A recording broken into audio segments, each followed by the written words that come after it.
Good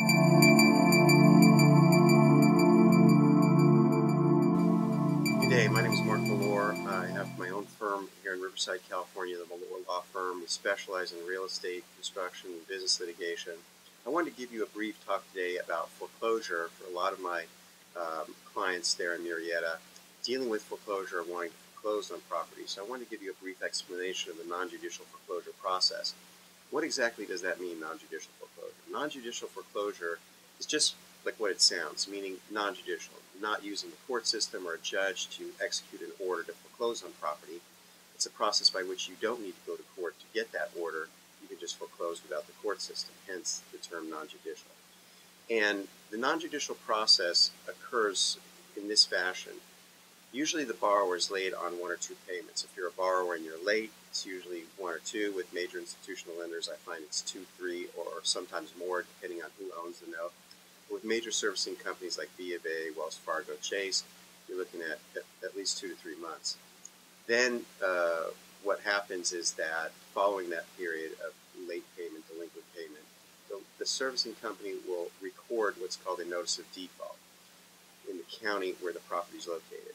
Now, that is technically what triggers the foreclosure process.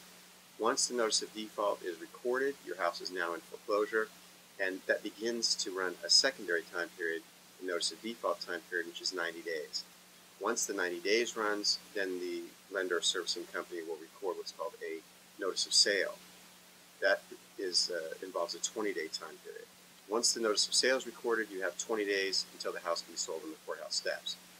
Now, just for your information, technically the lender is only required to accept the cure payment of the foreclosure missing payment from the time that you started being late all the way through the period up to 5 days preceding the notice of sale date, and the house will be sold.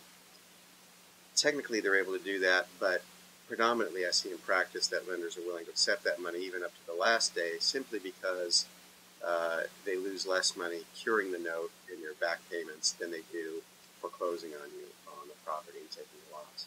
But once the 20-day period time runs, the house can be sold on the courthouse steps, and it can be sold to the highest bidder or the note holder for the value of the note, and in that case they would just take back the property.